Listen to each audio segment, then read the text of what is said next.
kindly stand for the pledge. I pledge allegiance To the flag of the United States of America and to the republic for which it stands, one nation, under God, indivisible, with liberty and justice for all.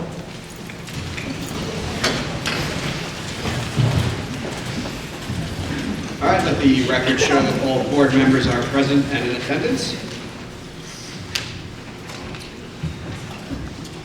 So today, we honor the one-year anniversary of the tragic passing of Kyle Delgamy and his brother Matthew Kramer. This event has touched so many hearts in our community. I'd like to take a moment of silence together as we remember these two young men and their families as we continue to support one another during the healing process.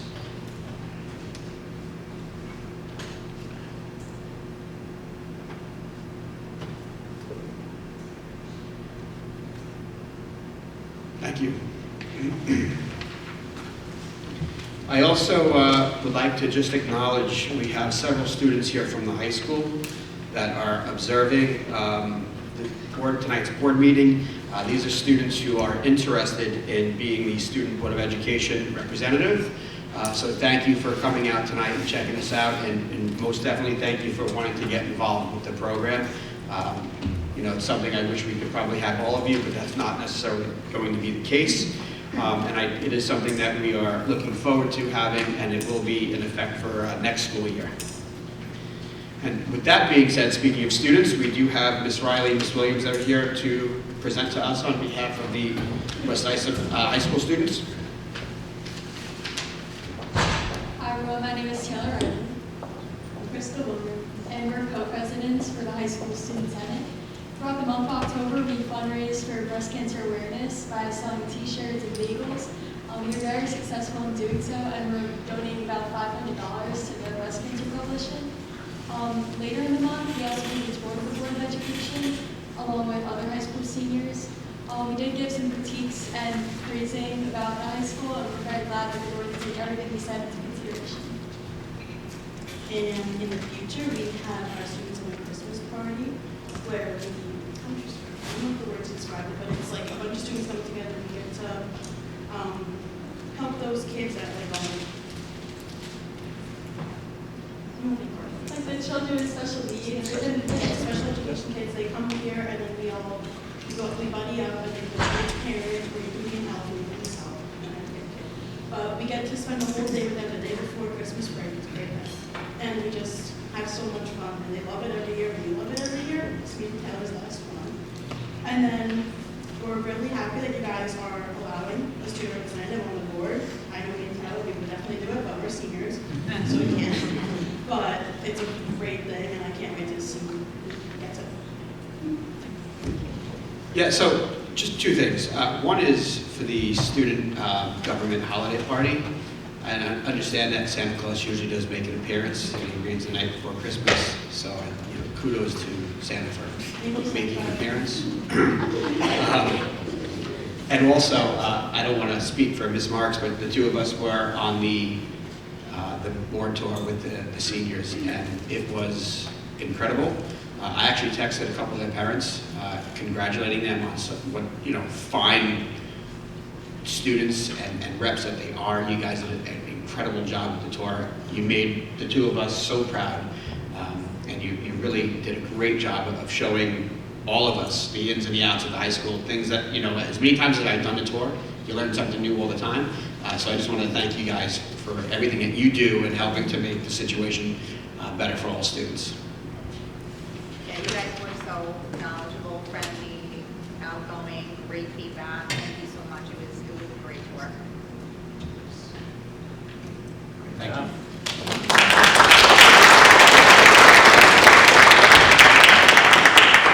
All right, also tonight we do have a discussion item. There's been a hot topic entitled regionalization that has caused quite a stir on social media and the newspaper.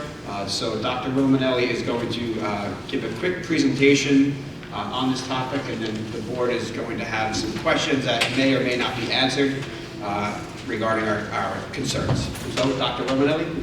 All right, thank you so much, Mr. Tussi.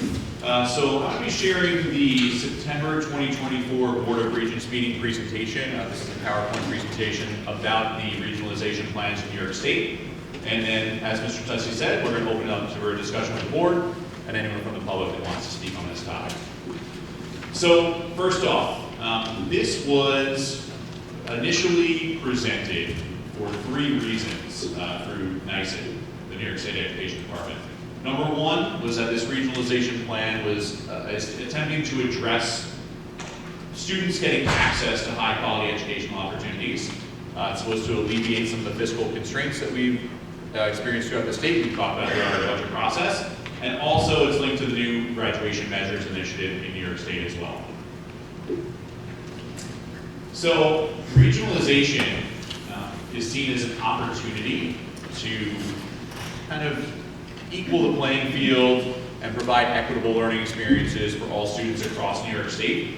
One of the main areas that they're looking at is advanced coursework. So for instance, if a student was able to access IB coursework like we have here in West Islip, students from another district that maybe do not have the IB diploma program would be able to somehow access the programs that we have here in West Islip and vice versa. If we did not have a program such as a world language that we were offering, if we did not offer a language such as Russian, let's say, we would be offering it in another district that students could access there. The logistical piece there, we've asked a lot of questions about that and still haven't gotten some great answers in that regard.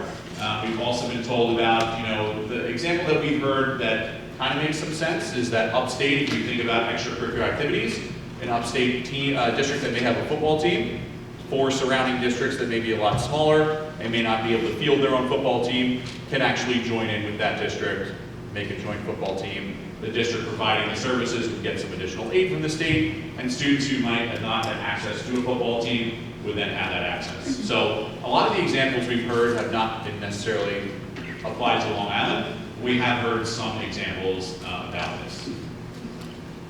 In addition, different regional industry partners.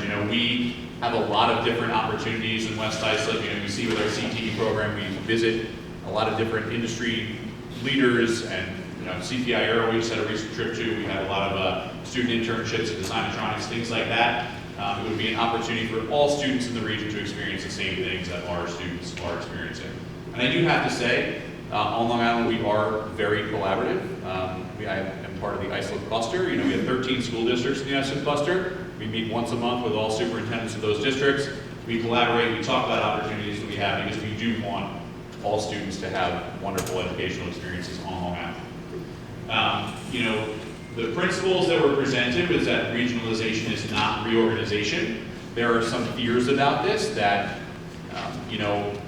with that idea of having 13 districts within the Islip cluster, there is some fear that there would be some sort of reorganization to have larger districts like we do see across New York State. You may have heard of like the Big Five that we see, Yonkers, New York City, different districts like that, where there are large regions that make up much larger districts. This was kind of proposed through an emergency action, which is one big deal. So those 3 first items that we saw, this is supposed to be addressing an emergency that was declared in New York State about those 3 items. So there are some concerns about that and using emergency actions to address these issues as well. So you can see here that as of right now, we have a New York State business portal that we as administrators know well. We had a 46-page survey pop up in there one day that was going to be due in November. It's now due December 6th, but it's called the Strengths and Needs Tool. All districts in New York State are required to complete the Strengths and Needs Tool, and it talks about the different things that you're doing well as a district and the different areas that you may wish to improve upon. The idea is that once that is completed, districts would meet with other districts in the region and talk about ways in which they're hoping to improve the school district. They would get together and fill out some different progress reports, put a plan together, implement it, and would kind of repeat through this full cycle here of 10 years. This would be overseen by the BOCES district superintendent. So in our district, we are part of Eastern Suffolk BOCES. There are 3 BOCES districts on Long Island: Nassau, Western Suffolk, and Eastern Suffolk. We're part of the Eastern Suffolk BOCES district. So the Eastern Suffolk BOCES district superintendent would oversee all of the districts in Eastern Suffolk BOCES for this work. You can see, as I mentioned before, the Strengths and Needs Tool is supposed to be due on November 1st. This is the initial presentation, but it's been changed to December 6th. And all of these are the other dates from that cycle that I was just referring to. So, as we mentioned, the three key pieces are NYSED, the New York State Education Department, the district superintendents at BOCES, and then the districts like us here in West Islip. We have our School Board of Education, our central administration, and all of our different buildings within the district. The idea is that the state education department would be able to utilize the district BOCES superintendents to organize the work in all the different regions across New York State and kind of bring forward different initiatives that they had going on that the district superintendents at BOCES would oversee. Some additional notes there were really that, these regionalization plans need to be completed by the start of the 26-27 school year. The Big Five, as I mentioned before, city school districts were excluded from this process, and also that the district superintendents at BOCES would oversee this in each of the regions. Again, these were the three areas that New York State has said there are emergency actions needed to address, and that they would look to create equitable educational opportunities for all students, engage in continual improvement in the districts by conversations and collaboration, and also a way to address ongoing educational and fiscal challenges. So, this was really the presentation that took place at this Board of Regents meeting in September. And if I may just give a little bit of commentary, I know there has been a lot of concern on social media about the regionalization efforts. We share those concerns. We actually really do believe in the idea of collaboration and the idea that all students in New York State should have the same equitable opportunities. We want all students in New York State to be successful. However, I did put together a draft letter that I've shared with the Board of Education tonight, based on conversations that we have been having, based on feedback we've received from the community, and based on different concerns that we've heard throughout the week. That it is a draft, but if we are in favor, we can put together a letter to share with New York State as well. The letter is addressed to David Frank, who's the Assistant Commissioner, and it just really outlines a couple of key concerns. And one of them is the loss of local control. We feel that we know our students in West Islip, we know our community, we have a strong identity, we're proud to be West Islip Lions, and we feel that we know the best decisions that we can make for our students in our district, and that's not something that a district superintendent, Eastern Suffolk BOCES, is going to be able to oversee and know as well as we do. We also are really concerned about the logistical and financial complications. We talked about if one program is offered in our district but not another, or vice versa, how do we access that? How does the transportation work for something like that? How does the funding work for something like that? Will it be in violation of different collective bargaining agreements? How does the shared staff work for different things like that? And any time that we've been able to ask questions about this, we've been met with really vague responses of, oh, okay, well, once we fill out that strengths and needs tool, we'll figure it out after the fact. Another key area is just this really came out of nowhere. This kind of appeared in our inboxes, that there was a regionalization plan and this 46-page document to fill out with really a huge lack of stakeholder engagement. We would have loved to have been a part of this process and be able to give some feedback so that this could be successful. We do want all of the students in New York State to be a success. I've mentioned it a few times, but the misuse of this emergency rulemaking power, we do not feel that there is an emergency in New York State, that these three items need to be addressed, and are very, very concerned about that. We're concerned about the oversight from BOCES over all the districts in Eastern Suffolk or in Nassau or in Western Suffolk. And we also really feel that the whole decision-making process and enforcement of regionalization agreements hasn't been outlined at all. So once we fill out the strengths and needs assessment, what happens after that? We haven't really received some clear answers there as to what districts will be obligated to participate or not. So really, the letter calls for an inclusive, transparent process where this type of work can be successful and we can maintain our local control in the school district. So I'm just going to open it up for questions from the board or comments. Yeah, so first of all, I just want to say, I think every single one of us up here are really what's all about what's doing best for children. But with that being said, we've been voted in by the community members of West Islip, and those are the children that are our top priorities. We've spoken with other school districts, board members, we've witnessed presentations, we've attended webinars, we've spoken to state senators, we've spoken to NYSSBA reps, we've spoken to BOCES reps. With that being said, there's a lot of questions that cannot be answered, and that's where our concern comes in. Some of my discussion points, will just reiterate what Dr. Romanelli said, but it's been pointed out by so many people, the language of the plan seems to completely contradict what the state is saying regarding local control, and that's a very big concern of ours. Where's the guarantee that school boards will maintain local control? There are no guarantees. I'm very concerned about the use of the emergency powers, as Dr. Romanelli said, in approving this plan before we even had a chance to see it. So how do you issue an emergency power without school boards being able to see what they want us to sign off on? Will our tax dollars be utilized to educate students from anywhere at the will of the state? So if this goes through, who's to say our tax dollars will not be benefiting students outside of West Islip? And if that's the case, does that push our students to the bottom? Why are the Big Five schools exempt from this when they make up almost 50% of the students across New York State? If you want to be equitable, then I think this should be open for all school districts. And the bottom line, conversations, we're being told, are mandated, but participation is not. So if we choose to opt out of this participation, will there be a penalty? Well, Governor Hope will come down and say that we're going to lose 5, 6, 7% of our foundation income. If not, then you need to participate in that. And if that's the case, then that's not really an option now, is it? So these are all questions that have been asked, and everyone keeps kind of saying, we don't know, we have to look into that. Well, I can't feel comfortable moving forward with this process if these questions aren't answered. And based on conversations I've had with my fellow board members, I think we're all on the same page. I don't know if anybody wants to add to that. Yeah, thank you, Mr. Tussey. No, I would agree. I mean, I listened to the webinar and read the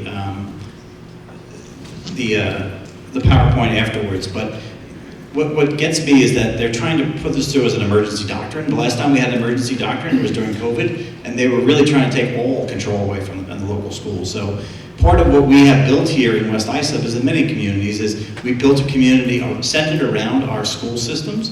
You know, we pay taxes into that. We've built up surpluses so that we can make sure that we have all of the funds needed to fund to our students directly. And what this is, being pushed the way it's being pushed, seems like they're trying to sidestep all of that. Everything that we've built up for the last 60 years in this community. You know, and I get that maybe some other districts and maybe some other parts of the state don't feel like it's equitable, but equitable is the people in this town who are putting money into the schools and empowering the education, the Board of Education, and the local administrators to do what's best for their children. And I think that's what I would fight for to keep local control.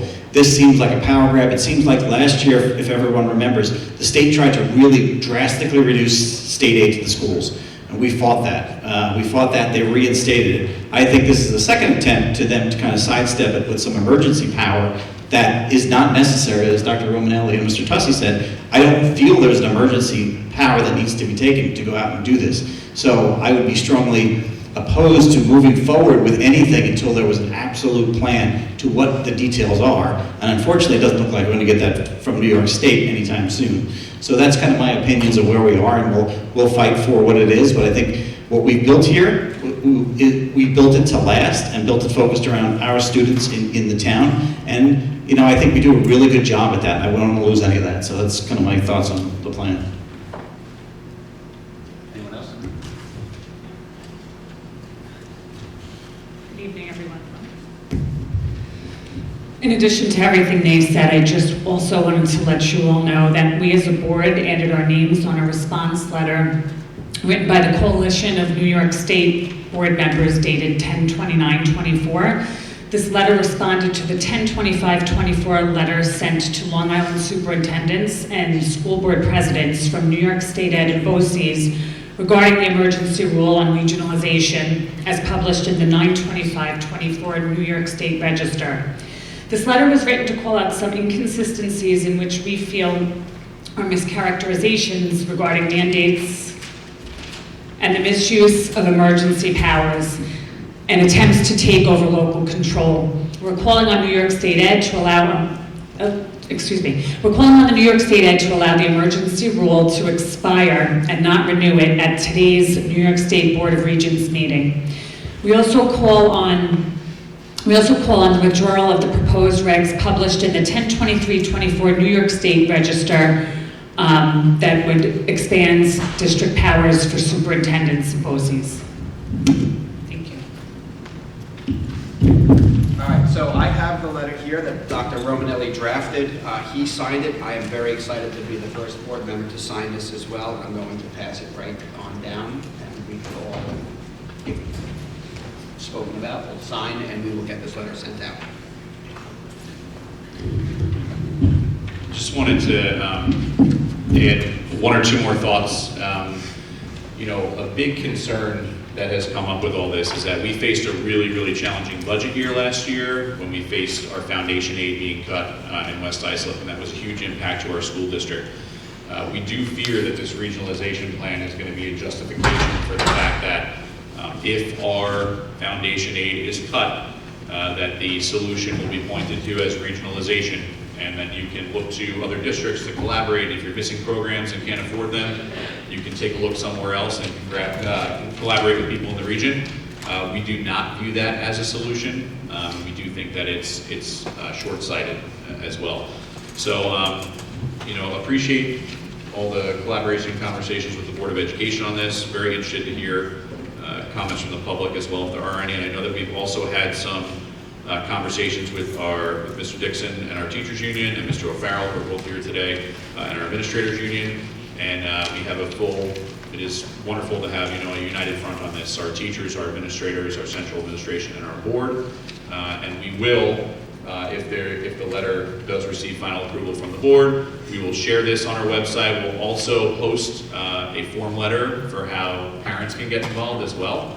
I know that there are many parents who have already joined in these efforts and sent these letters as well to the state, so we'll definitely be posting that on our website, and I'll send out a parent square to everyone in the district to learn a little bit more about this as well. Yeah, and just one last thing. I do see that Mr. Kane and fellow WIDA members are here, so I thank you guys for joining us, and Mr. O'Farrell with other administrators also on behalf of WIASA, so we thank you as well.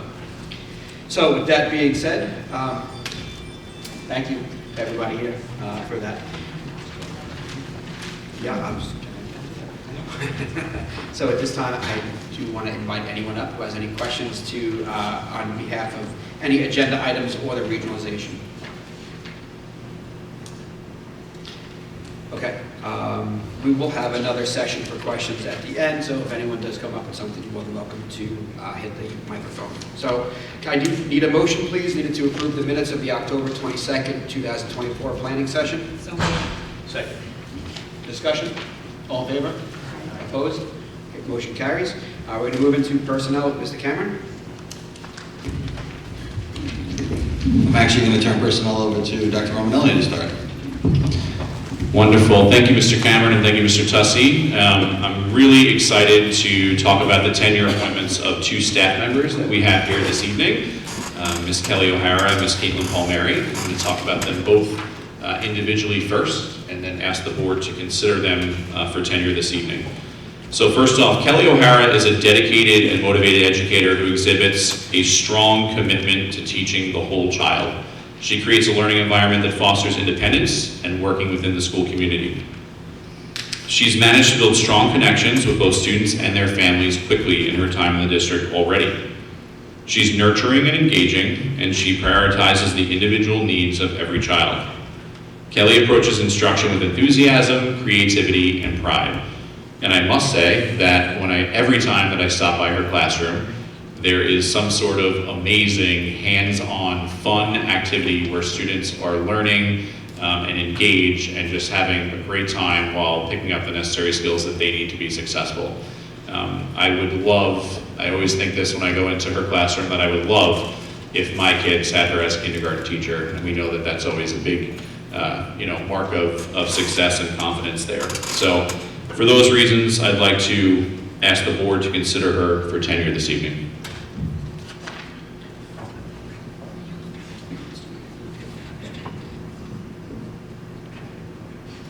All right, so can I have a motion to approve of the tenure status? Second. Discussion? All in favor? Aye. Opposed? Motion carries. Congratulations.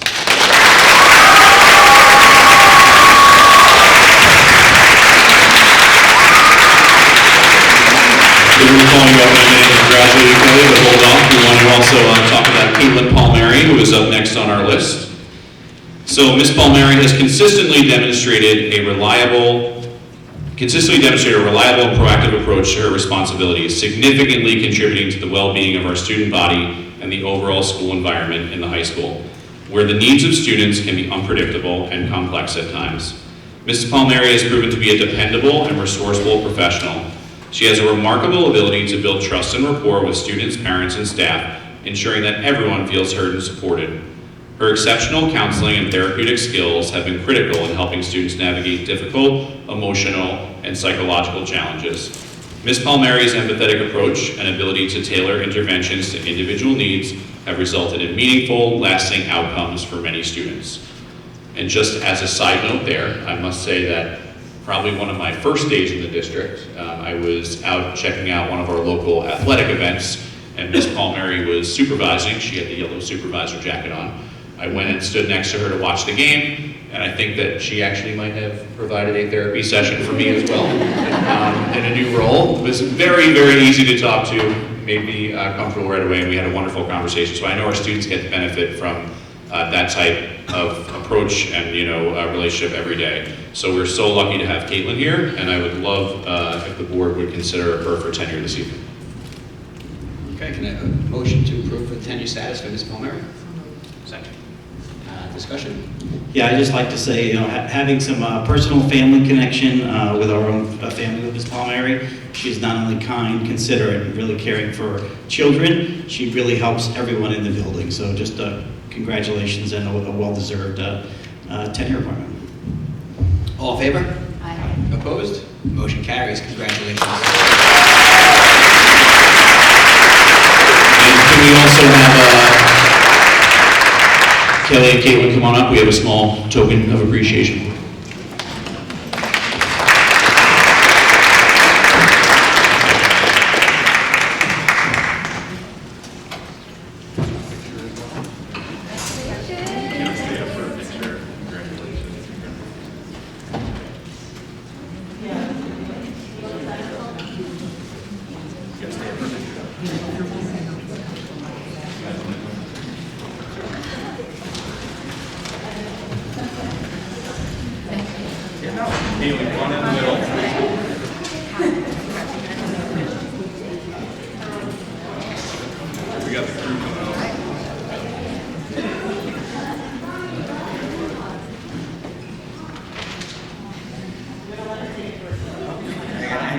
Look up in the second row first.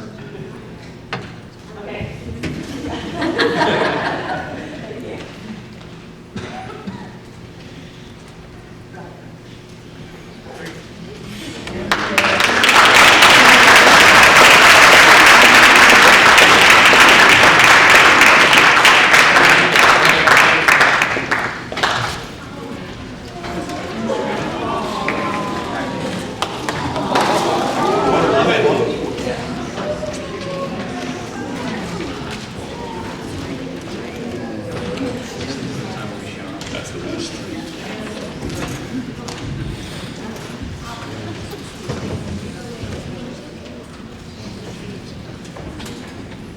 Yeah, just before we pass it back to Mr. Cameron, Mr. Antonello just made a comment about reminiscing.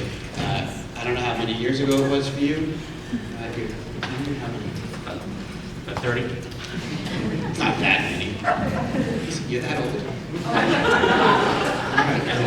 I was only 22 years, okay. Well, nonetheless, listen, it goes by fast, so that was my point. But congratulations again. And he's... What's that? Yeah. It's on the record how old I am. Strike it. Let's turn it back over to Mr. Cameron. We'll finish up personnel. Thank you, Mr. Tussey. I'd like to request a motion for the probationary appointment of Ms. Melanie Raven, Special Education, effective December 2nd.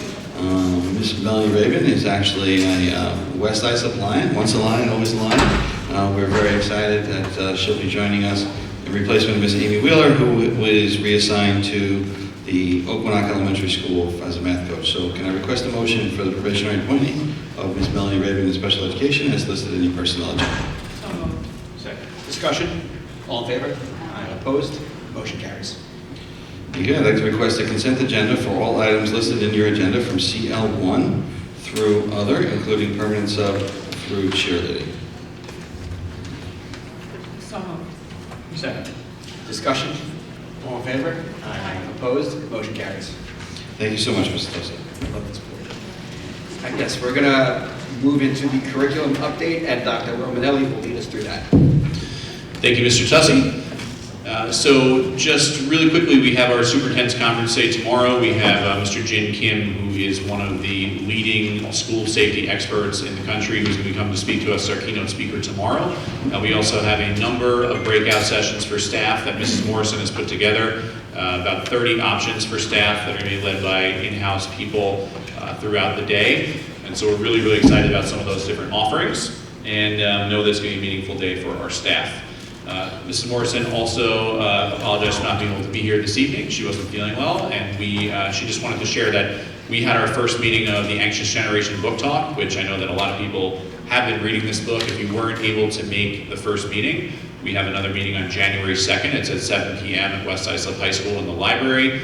We had some really great discussions, just talking about screen time, about devices, about social media, and about all the different issues that youth are facing today, and how we can support them as adults, as parents, as educators. And a lot of great resources were shared, and a lot of great reflection took place. So we'd love to invite any families that want to participate in part 2 of that book discussion or students as well, January 2nd at 7 p.m. West Islip High School Library.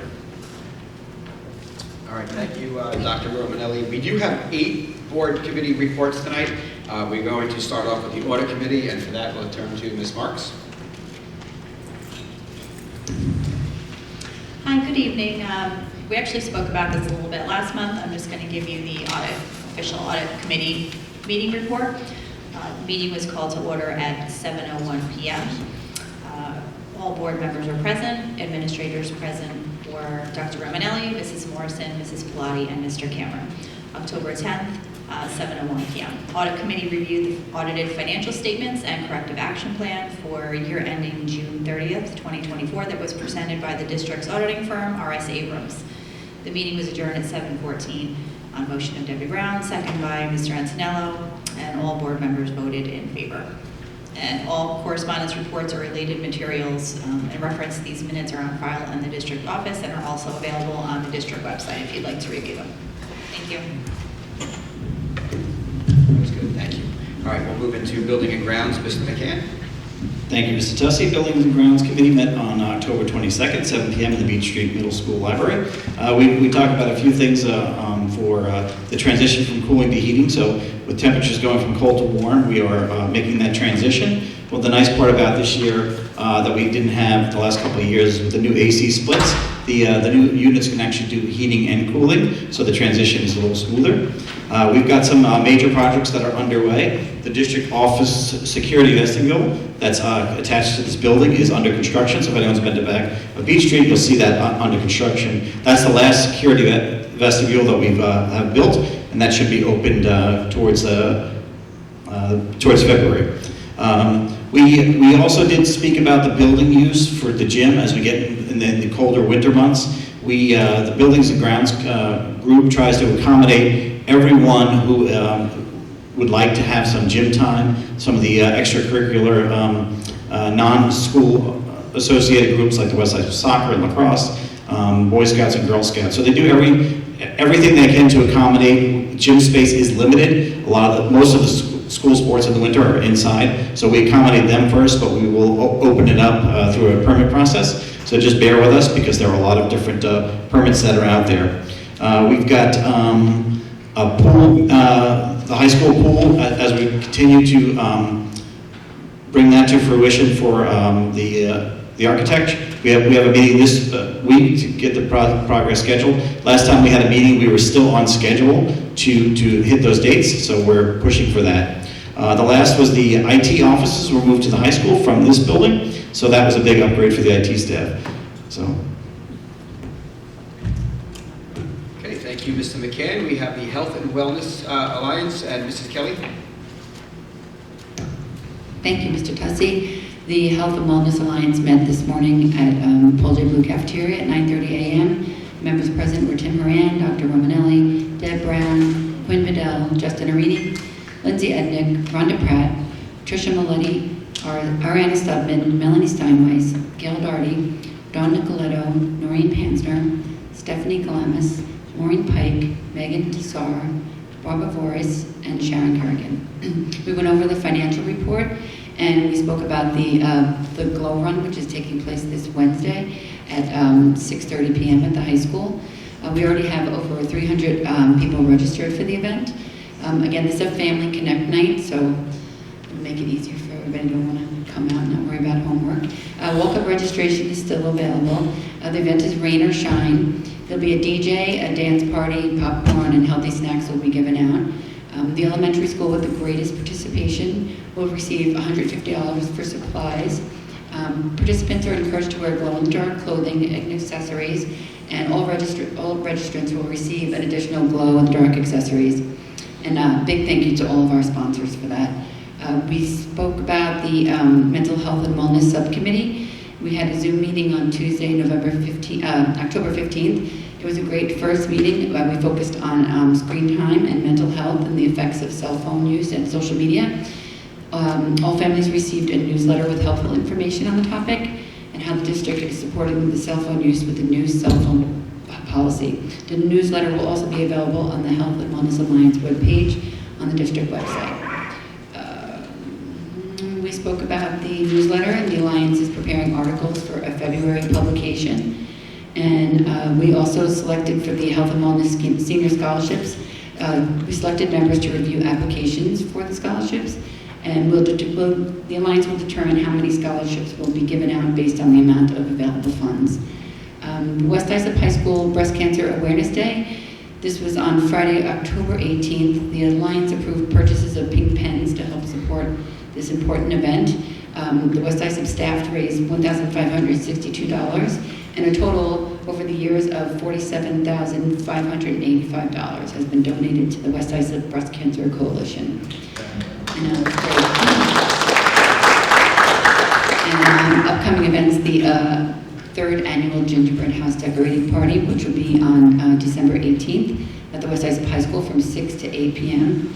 And our next meeting will be held on Tuesday, January 7th at 9:30 a.m. in the Paul J. Blue Cafeteria. Thank you, Mrs. Kelly. Let's move into Safety Committee with Mr. Vidal. Good evening, everybody. The Safety Committee met this morning at 8:30 a.m. in Paul J. Blue. We talked about a couple different things. One of them was technology updates that we're looking through security. One thing we're looking at is keyless locks, especially at the high school. It's like sometimes you have it at like the hospitals and stuff where you can just key in so you don't need the keys. So we're looking into that technology. We also looked at camera maintenance and adding some cameras. We took some cameras and replaced them with better cameras, so we have a surplus of still good cameras, just that we can put them in different spots. So we're looking at like spots in Udall and high school stairways in particular. We also looked at the keynote speaker for tomorrow for the superintendent's conference days is about school safety and security. So we're excited to hear about that. We also talked about because they have the voting there, we're going to have the upper parking lot behind the high school is going to be for the voting, and then the rest will be for the teachers during that time. It's playoff season for a lot of sports, so we talked about the fact that we're trying to get most teams that travel for the playoffs security to go with them at most games. We talked about the fact that we've been doing really well with teachers and students coming forward with problems or issues that have been going on, so that way the security team can step in and take take action where it's needed. So we were really happy about that. Then in the Buildings and Grounds Department, we were talking about, we're putting back in the window stoppers as in the rooms that we can. We took them out during COVID, so that way we could open the windows all the way, but especially on the first floor, we want to make sure that we can keep those windows closed, especially with the new air conditioning. We don't really have to worry about that so much. The district's been adding a lot more signs around. We had a slight problem with people using the turf or using school grounds during school time for working out or whatever. We just want to make sure it was clear that people aren't allowed during school time. So we ordered more signs for that. And then we had a couple problems with teachers saying the PA systems weren't loud enough in their classrooms or in certain areas of the building. So we're taking a look at that and making fixes as needed. So that's it for safety and security. Thank you. All right, thank you, Mr. Medill. Let's move into special education with Mrs. Brown. Hi, good evening, everyone, again. The Special Education Committee met at 11 a.m., November 4th, this morning. At district office, the administrators present were Dr. Romanelli, Dawn Morrison, Jean Dowling, Gail Doherty, Lindsay Ednick.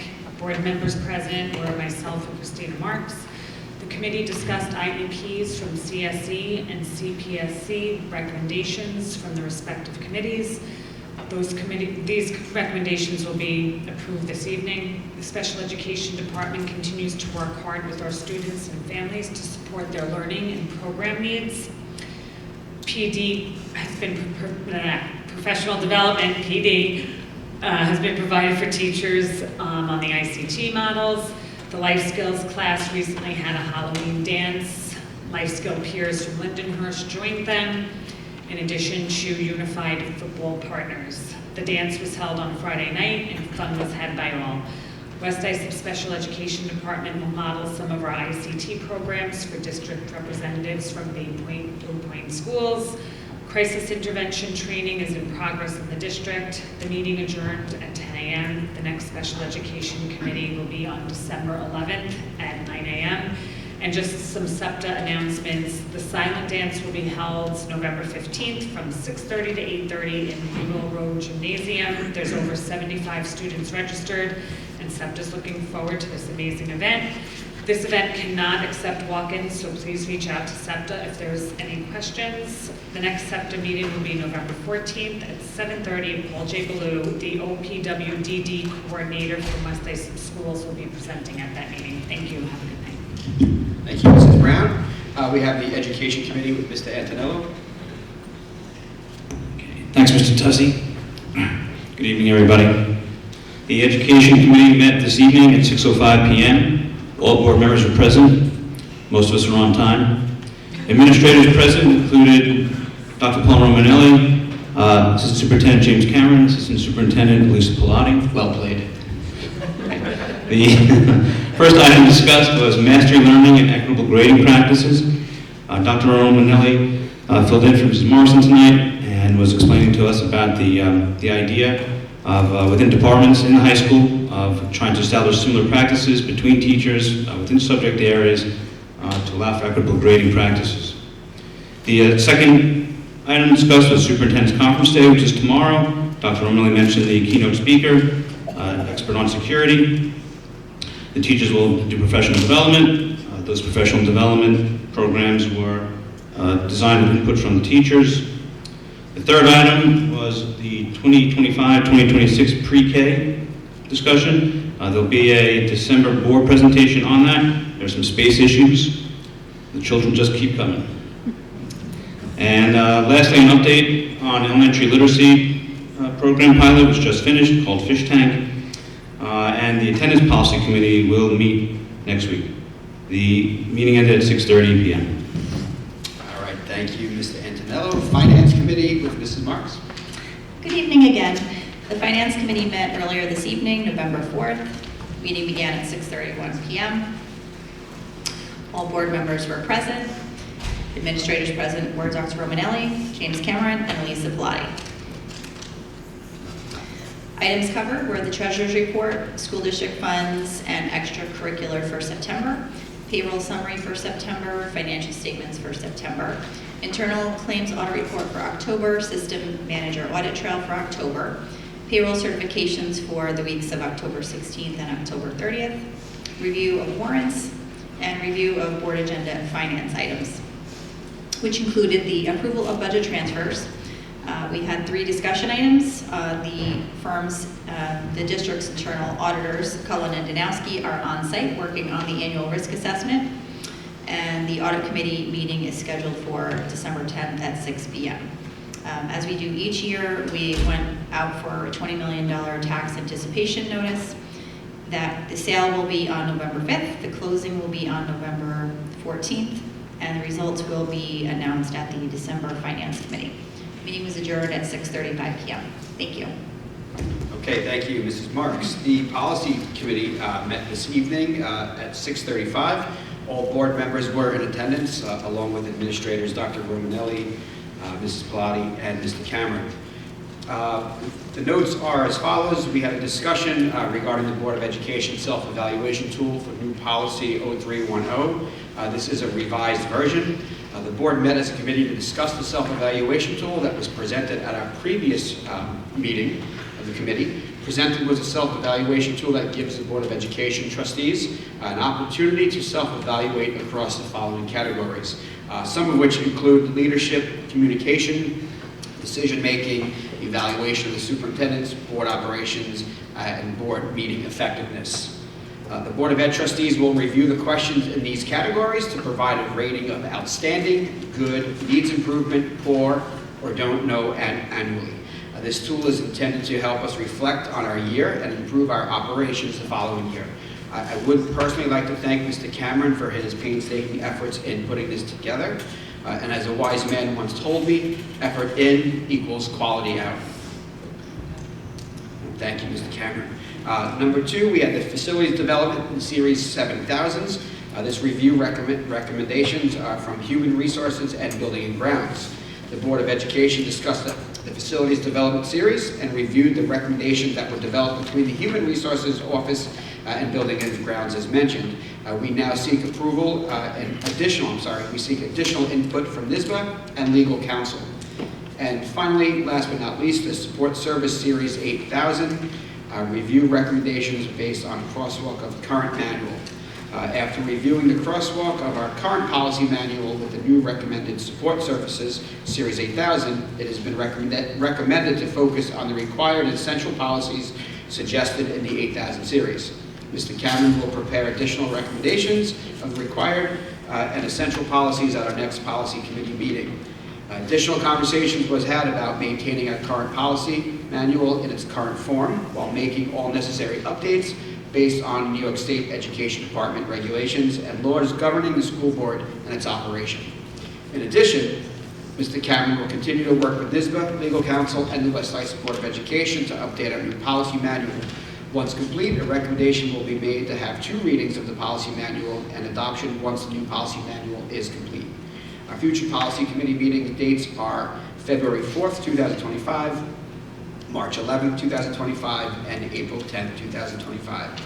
The meeting commenced at approximately 6:48. All right, and with that, we'll move into business items with Ms. Pilati. Thank you, Mr. Tessie. May I have a motion for the approval of budget transfers 4454 and 4455 in the general fund? So moved. Second. Discussion? All in favor? Aye. Opposed? Motion carries. Thank you. All right, thank you. I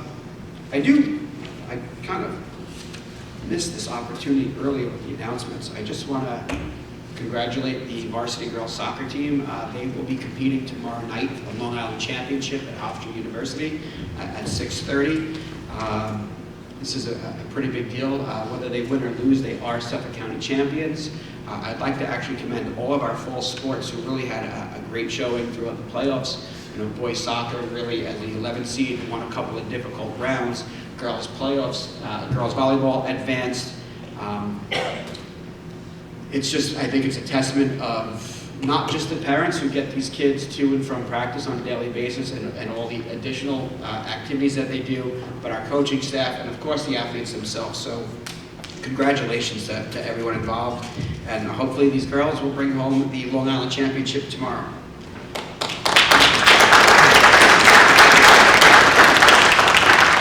Okay, also, though, I do need an approval of resolution that the Board of Education approves the recommendations of the Special Education Committee of the students as listed in the district's backup plan and authorizes the district to arrange for appropriate services. Second. Discussion? All in favor? Aye. Opposed? Motion carries. Superintendent's report? Thank you, Mr. Tussey. Just two updates for tonight. First, we're going to be hosting the Department of Homeland Security's Cybersecurity and Infrastructure Security Agency, otherwise known as CISA, for a 4-hour tabletop exercise. The goal of the exercise is to assess our ability to protect against and detect a cyber incident, examine and understanding the policies, plans, and procedures that we have in regards to response and resources. Also explore internal and external communications, along with information sharing procedures during a cyber incident, and discuss our organizational resilience through risk management, backup procedures, recovery and restoration capabilities during a cyber incident. So it's an opportunity for us to see how our pre-plans hold up in a mock incident, and afterwards the CISA experts prepare a strengths and areas of improvement recommendations report for us. We invited reps from the BOCES Data Privacy Service. See, we are already collaborating with BOCES, even without the regionalization plans, because they're interested in this process, and none of their districts have participated in this yet, actually. Some New York State BOCES offices have held CISA tabletops, but I believe we're the first school on Long Island to schedule one. So we're looking forward to that.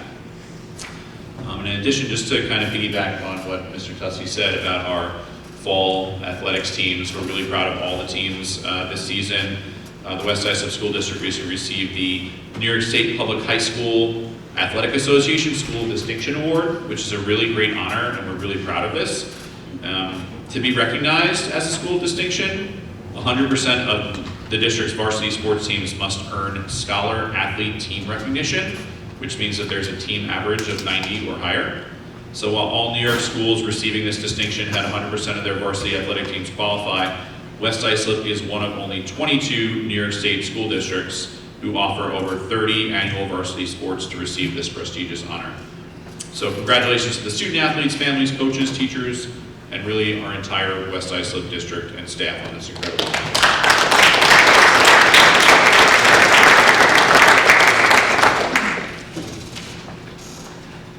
All right, great. We do have one person who filled out a card. I'd like to bring up Mr. William Tarpey, who would like to address the board. Yeah, please.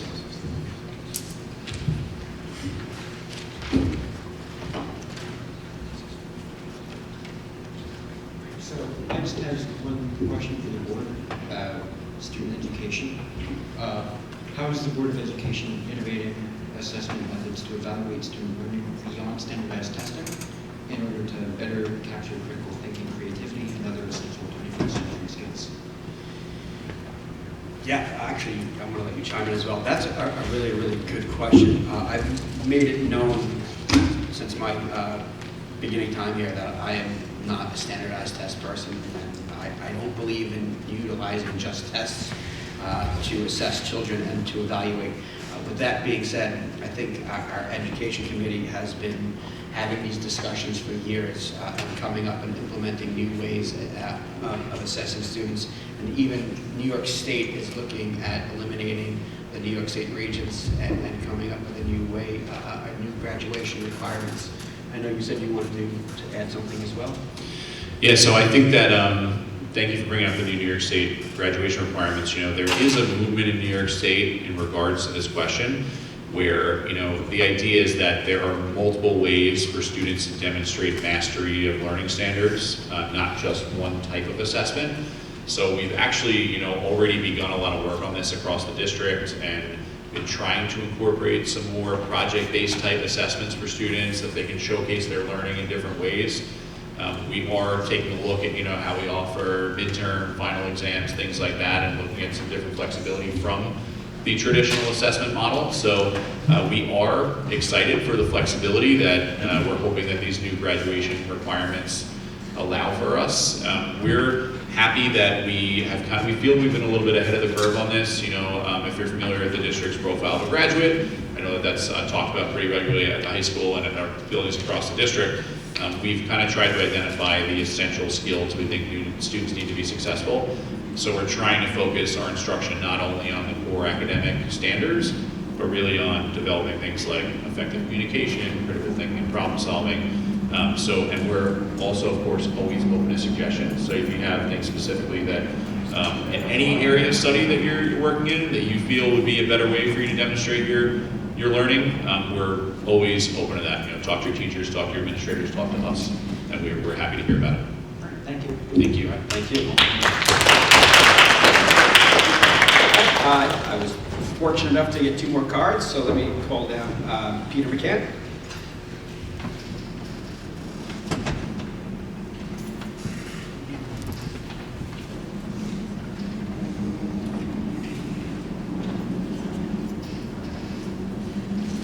Good evening, everyone. I just want to thank you guys for doing the student representative on the board. I think it's a very good idea, and thank you guys for doing it. Great, thank you.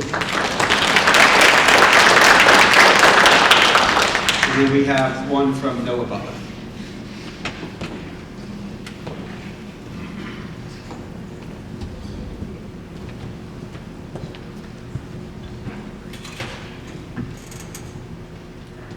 Good evening. Along the lines of the student representative position, I'm just wondering how you guys think specifically will be a benefit not only to the Board of Ed, but also to the student body. Yeah, listen, I think anytime you give a voice to people, it's very powerful. And this is an opportunity for students to not just represent themselves, but represent the entire student population. And I think this is a great idea.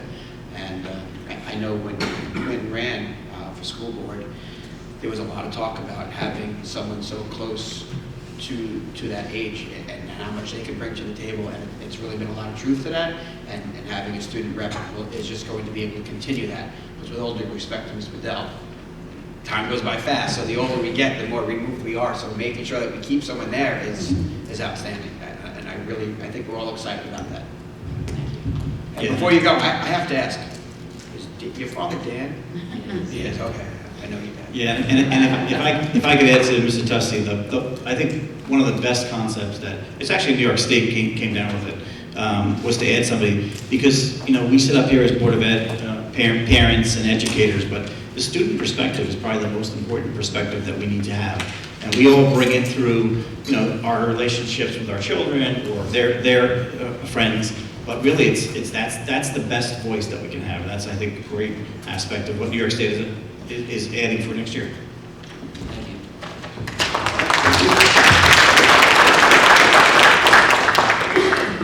All right, that seems to be a wrap on tonight. I'd like to thank everybody for coming.